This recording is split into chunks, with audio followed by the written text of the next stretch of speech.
Hello and welcome into the latest episode of Pat's Latest. I'm your host, Mike Gambardella, and as we are now set for the Super Bowl, oddly enough, we have a very Philadelphia-centric episode as we get into a potential new owner for a Boston sports franchise, a new star wide receiver for the Patriots, and a couple other coaching moves that New England has already made. Before we get into it, make sure you subscribe, like, comment, and set up notifications for the channel. And we quickly look into a crosstown team that could be under some odd new ownership. Looking at it from a latest report from Bill Simmons, Eagles owner Jeffrey Lurie is actually interested in purchasing the Boston Celtics. The Wick Grossbeck has put the team on the market and will likely sell sooner rather than later. But it's a very odd name when you see the Philadelphia Eagles owner is interested in buying the Boston Celtics. On the surface, something that I'm sure fans would be very opposed to. But as we look at it a little bit deeper, we realize that Lurie is actually a Boston native. He's got degrees from various Boston and Massachusetts universities with Clark, Brandeis, and BU. And one of his first companies was actually called Chestnut Hill Productions, a BC tie, obviously. So a huge Celtics fan that could actually end up being good for the Celtics if they actually are indeed going to sell.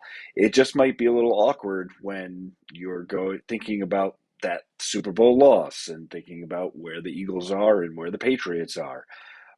But at the end of the day, if it ends up working out for a fellow New England team, you might as well go for it. And if he's doing anything like what he's been able to do for the Eagles and getting back to yet another Super Bowl, maybe you want to take that as a win. Looking also at another potential Philly tie is A.J. Brown.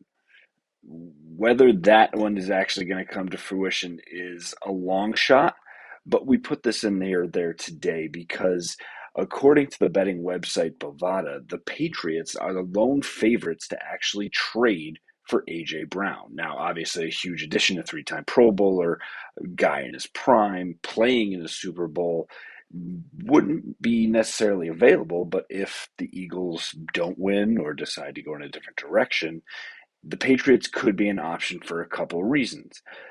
A.J. Brown has big ties to head coach Mike Vrabel, a great long-standing relationship there for the two of them. And on draft night, when the Patriots did not select A.J. Brown, he was reportedly very emotional that selection didn't come to fruition. I think Patriots fans now are very emotional that didn't come to fruition, that he's not currently on the team or was previously. But if that actually could happen, another one to add back to the list. We've talked about Cooper Kupp. We've talked about DK Metcalf. Obviously, the trade market's going to continue to ebb and flow, and you'll see a lot of these.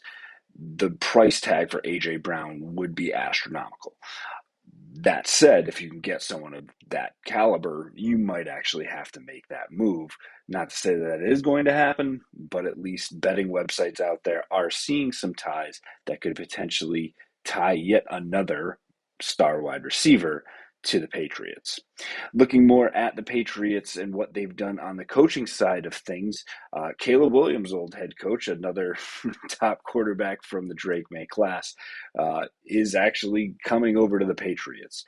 Thomas Brown, who was named interim head coach after Matt Eberflus was fired in season, Thomas Brown took over as the interim, actually going to come in and be the Patriots' tight end coach.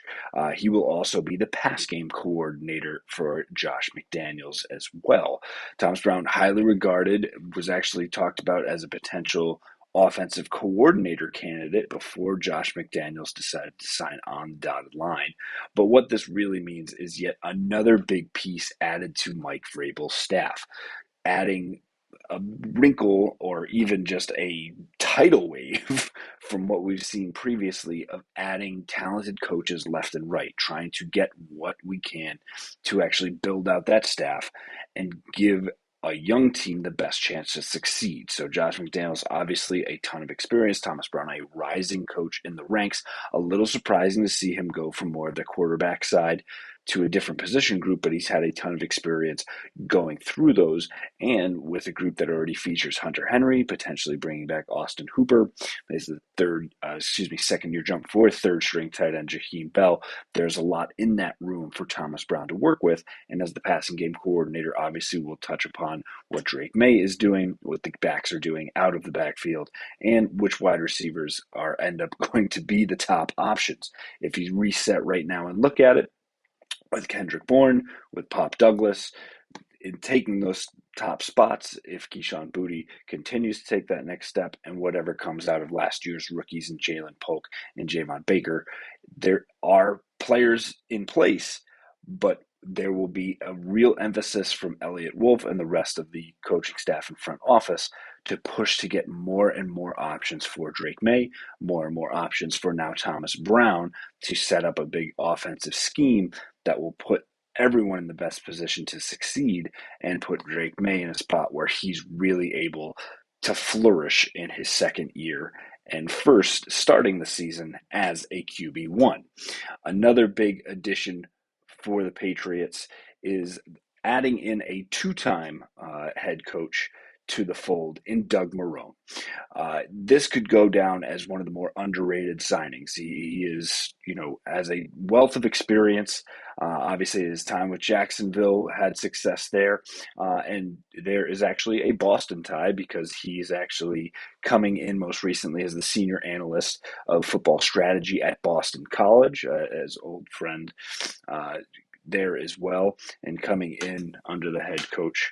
And it's interesting because some coaches would shy away, right, of saying, all right, this guy's a head coach, there's too much ego, I can't take on this many people. Mike Vrabel is doing the exact opposite. He is bringing in people that have a wealth of football knowledge, that are gamers, that understand it and want to be successful at this level and want to do it very, very quickly. The additional piece to this is that Doug Marone is regarded as one of the top offensive line coaches in the world. And the cupboard is bare. We won't sugarcoat it, that there needs to be a lot of talent added to the offensive line of the New England Patriots. There needs to be tackles put in, there needs to be an additional guard, and there needs to be depth really built into that spot. Even with what they had last year, it was not good, and still Drake May was able to have success.